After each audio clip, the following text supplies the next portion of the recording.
ದಿಲೀಪ್, ರಂಜನು, ದಿಲೀಪು ಬಾರೋ ಮುಂದಕ್ಕೆ. ನೋಡು, ನನ್ನ ಮಗಳ ಚಂದಾಗಿ ಸಾಕಿದ್ದೀನಿ, ಅಚ್ಚುಕಟ್ಟಾಗಿ ನೋಡ್ಕೋಬೇಕು, ಚಂದಾಗ ಸಾಕಬೇಕು. ಸರಿ ಮಾವ, ನಿನ್ನ ಮಗಳ ರಾಣಿ ತರ ನೋಡ್ಕೊತೀನಿ ಅಷ್ಟೇ ಕೇಳೋದು. ರಾಯ್ರೆ, ನನ್ನ ಮಗಳಲ್ಲ ನಿನ್ನ ಮಗಳು ಅಂತ ಚೆನ್ನಾಗಿ ನೋಡ್ಕೋಬೇಕು, ಚೆನ್ನಾಗಿ ಸಾಕಿದ್ದೆ, ಚೆನ್ನಾಗಿ ನೋಡ್ಕೊಳ್ಳಿ.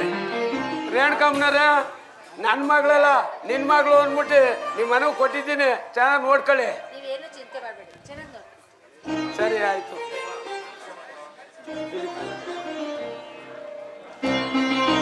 3 ವರ್ಷ ಚೆನ್ನಾಗಿ ಬಾಳಿ.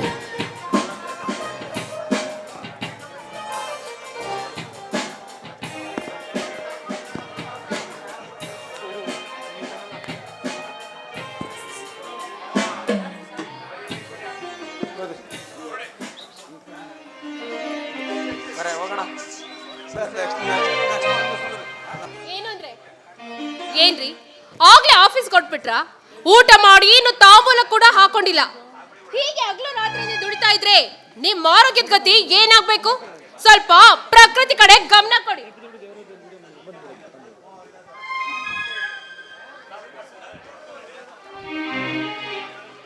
ಸಾಯ, ನನ್ನ ಆರೋಗ್ಯದ ಕಡೆ ಗಮನ ಕೊಟ್ಕೊಂತ ಹೋದ್ರೆ ಆಫೀಸ್ ಕೆಲಸನ ಯಾರೇ ಮಾಡ್ತಾರೆ? ಅದು ಅಲ್ದೆ ಈ ತಿಂಗಳು ಕೊನೆ ದಿನ ಬೇರೆ, ಎಲ್ಲ ಫೈಲ್ನು ರಿಜಿಸ್ಟರ್ ಮಾಡಿಸ್ಬೇಕು.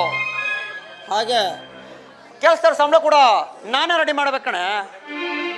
ಇಷ್ಟೆಲ್ಲ ಕೆಲಸ ಇರುವಾಗ ಒಂದು ಅರ್ಧ ಗಂಟೆ ಮುಂಚಿತವಾಗಿ ನಾನು ಆಫೀಸ್ಗೆ ಹೋದ್ರೆ ನನಗೆ ಒಳ್ಳೇದಲ್ವೇನೆ? ಆಫೀಸು ಆಫೀಸು ಆಫೀಸು ನನ್ಗೊತ್ತು ಈ ಪದನ ಕೇಳಿ ಕೇಳಿ ಸಾಕಾಗೋಗಿದೆ. ಈ ಆಫೀಸಿನ ಕೆಲಸದ ಬರ್ದಲ್ಲಿ ಹೆಂಡತಿ ಯೋಗಕ್ಷೇಮ ಕೂಡ ವಿಚಾರಿಸೋದಕ್ಕೆ ಪುರ್ಸೊತ್ತಿಲ್ಲ. ಯಾಚಯ್ಯ, ಯಾಕೆ ಇವತ್ತು ಇಷ್ಟೊಂದು ಕೋಪ ಮಾಡ್ಕೊಂಡಿದ್ಯಾ? ಏನಾದರೂ ನಿನ್ ಗಣ ತಗೋರೋಕೆ ಧಕ್ಕೆ ಬಂತೇನೆ? ಕೊರತೆ ಅಲ್ದೆ ಇನ್ನೇನ್ರಿ? ಅಲ್ಲ ರೀ, ನಮ್ಮ ಮದ್ವೆ ಆಗಿ ಎಷ್ಟು ತಿಂಗಳಾಯ್ತು ಹೇಳಿ? ಏನೋ ಒಂದು ಅಂದಾಜು ಒಂದು 5-6 ತಿಂಗಳು ಆಗಿರ್ಬೋದು. ಹಾ, ಈ 6 ತಿಂಗಳಲ್ಲಿ ನನ್ನನ್ನ ಎಷ್ಟು ಸಲ ಸಿನಿಮಾ ಕರ್ಕೊಂಡು ಹೋಗಿದ್ದೀರಾ? ಏನು ಒಂದು 2-3 ದಪ್ಪ ಕರ್ಕೊಂಡು ಹೋಗಿರೋದಪ್ಪ. ಸಾಕಾ? 2-3 ಸಲ ಸಾಕಾ? ನಾನು ನಮ್ಮ ಅಪ್ಪನ ಮನೇಲಿದ್ದಾಗ ವಾರಕ್ಕೆ 2 ಸಿನಿಮಾ ನೋಡ್ತಾ ಇದ್ದೆ. ಆ ಸಿಂಧೊಳ್ಳಿ ಲೋಕೇಶ್ನಾದ್ರೂ ನೋಡಿ ಸ್ವಲ್ಪ ಬುದ್ಧಿನಾದ್ರೂ ಕಳ್ಕೊಳ್ರಿ. ಯಾಕೆಂದ್ರೆ ಅವರು ವಾರಕ್ಕೊಂದ್ಸಲ ರಜಾ ಹಾಕ್ಬಿಟ್ಟು ಗಂಡ ಹೆಂಡತಿ ಇಬ್ರು ಆ ಊರು ಈ ಊರು ಟ್ರಿಪ್ಗೆ ಹೋಗ್ತಾನೆ ಇರ್ತಾರೆ. ಅದು ಅಲ್ಲದೆ ನಿಮ್ ಜೊತೆ ಸಂತೋಷವಾಗಿ ಮನೇಲಿ ಮಾತಾಡಿದ್ರೆ ಅದಕ್ಕೂ ಪುರ್ಸೊತ್ತಿಲ್ದೋಯ್ತು ನಿಮ್ಗೆ. ಓಹೋ, ಓಂ ಮಿನಿಸ್ಟರ್ ಸಾಹೇಬ್ರಿಗೆ ಇದಕ್ಕೇನ ಇಷ್ಟೊಂದು ಕೋಪ? ಸರಿ ಕಣೆ ಚಾಯ, ನಾನು ಆಫೀಸ್ಗೆ ಹೋಗಿ ಬೇಗ ಬರ್ತೀನಿ. ಅಷ್ಟರಲ್ಲಿ ನೀನು ರೆಡಿಯಾಗಿರೋ, ನೀನು ಹೇಳಿದ ಪಿಕ್ಚರ್ಗೆ ಕರ್ಕೊಂಡು ಹೋಗ್ತೀನಿ ಕಣೆ. ಪ್ರಾಮಿಸ್? ಪ್ರಾಮಿಸ್ ಕಣೆ.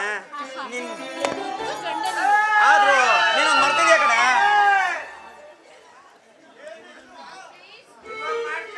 ಏನೇ ಬರ್ತಿರೋದು? ಒಂದು ಮುತ್ತು ಕೊಡೆ. ಹೋಗ್ರಿ, ನಂಗೆ ನಾಚಿಕೆ ಆಗುತ್ತೆ.